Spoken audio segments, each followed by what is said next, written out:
What's up guys, Shiz here with Shiz's Picks episode 3, where I talk about the digital releases that I played throughout the week, what do I think of them, what is the difficulty like, what are the achievements like, and so on and so forth. So let's get right into it with Beyond Eyes.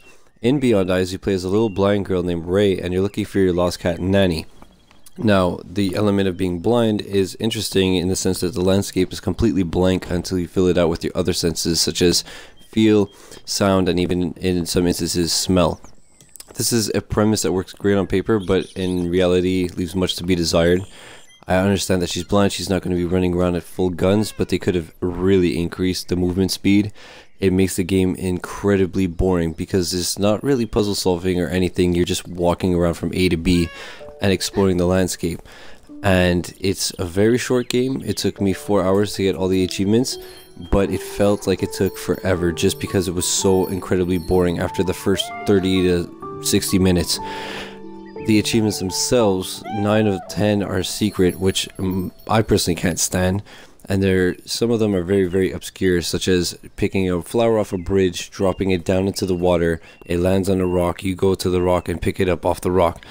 Very missable if you don't know what you're going for. I played it with the guide and I still had to go back for a few things that I missed earlier into the game.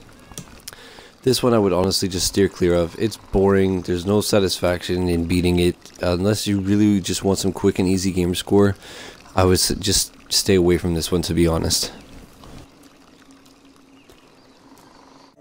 Next up we have Submerged. In this one, you and your little brother wash up and you have to patch him up. Now what's different about this game is that it's 100% exploration. You basically go in your boat, you and your telescope, or just going building by building, find collectibles or med packs to heal your brother, and that's all it is. There's no dialogue, no narration, although when you do pick up med packs you fill out little pictures of you and your brother's story, and these secrets actually have a story for how the island got submerged and so on and so forth. And when you get them all and look back, it's actually pretty interesting, I'm not gonna lie. This is just a nice relaxed game. It takes about 6-7 hours maybe max to get all the achievements, to really just get every collectible and every med pack. The only one that stands out is to stay in the boat for an entire day and night cycle. Basically what I did is I started the game doing that, and with my telescope I just looked around for collectibles as I stayed in my boat, so it really wasn't that much of an out of the way achievement. So at least the list is very straightforward. It's just a matter of climbing every building and finding everything. But that's all this game really is. You boat around, you find stuff, climb a building, get the stuff, and rinse, wash, repeat. So this is a game that could get boring very fast if it's just not your type of game. And I will say that the price tag is pretty steep on this one. The last game, Beyond Eyes, was 15 bucks when I think it was more worth 10. This one I think is 20 bucks when it should be 15, if not 10 as well. I personally hate collectibles, but at least they pop up on your map when you go to a building, or you could find them with your telescope, and the telescope is very forgiving. It gives you an arrow and you don't even have to be close to see it. This one honestly I think is very fun. I enjoyed it. It was just, you know, my last little stretch getting those last few collectibles that I couldn't find was a bit frustrating, but apart from that, really nice game. Graphics are nice, music is nice. Although sometimes the music cuts for a little too long, and it makes it more frustrating when you're looking for a collectible, but when it kicks in it's very nice, and yeah, I like this game.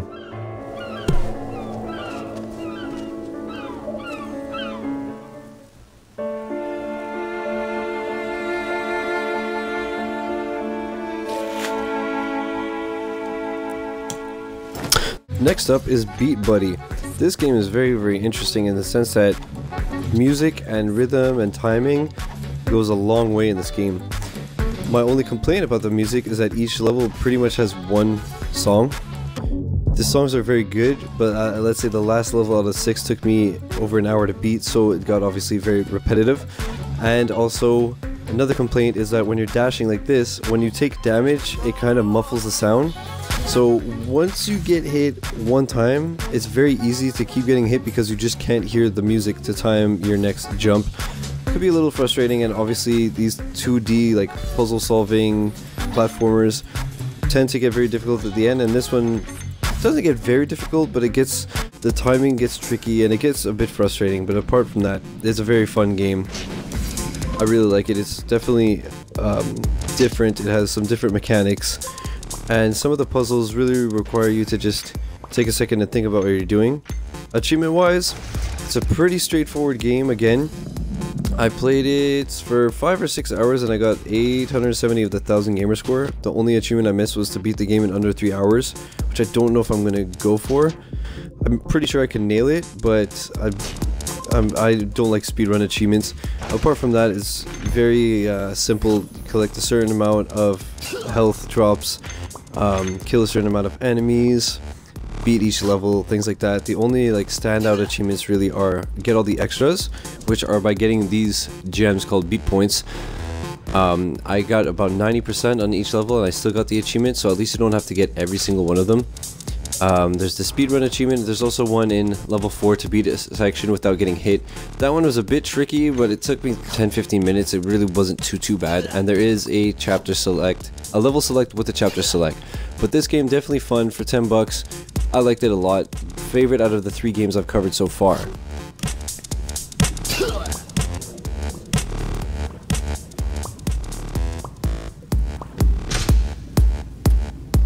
Next, we have the Swindle. This one has a very cool style to it, which I loved right off the bat. And it's a 1800s steampunk themed game. Basically, the premise being that this AI is coming out in 100 days that's going to be able to survey every single thing going on in the world. So your job as a thief is completely screwed if you can't steal this machine. This game is the only one that I haven't beaten. I've only played it for 1 hour and I've only managed to pull off 3 successful heists. I don't know if it's just because I'm terrible at stealth or if this game is just that hard, but it definitely seems tricky and like it's just gonna get trickier. There are 6 or 7 areas, obviously gonna get harder and harder. There's a sneak function which you don't really have to use in this first world, so I assume eventually they'll really hear you and etc.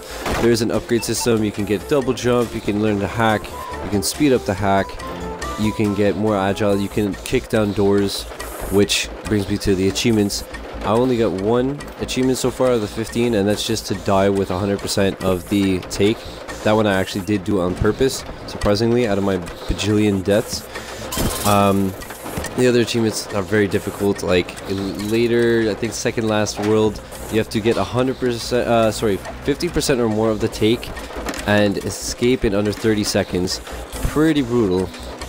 There's also achievements for like beating the game with the 1 character, getting 10 successful heists. This one seems like it's going to be very difficult, but it is pretty fun.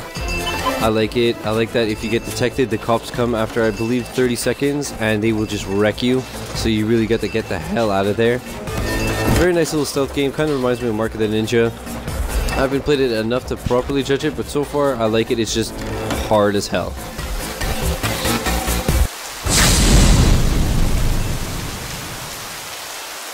And then finally, no surprise, we ended with my pick of the week, which is Rare Replay. If anything, the value on this is just crazy. $30 for 30 games spanning over 30 years. You really do get your bang for your buck. I will admit though that some of the old games did not age well, and I played them once or twice just to see what they were like, and I'm pretty much only going to go back for the achievements. I don't really feel like playing them. But we have some classics like Banjo-Kazooie and Conker's Bad Fur Day and Perfect Dark and all that in one collection. The menu, I've made sure to add the menu into this video just to show you guys. Personally I think it's very slick. Each game has a little description. They also have these milestones that give you stamps and etc. It's basically just getting achievements in games will get you the snapshots and whatever they're called, I don't remember.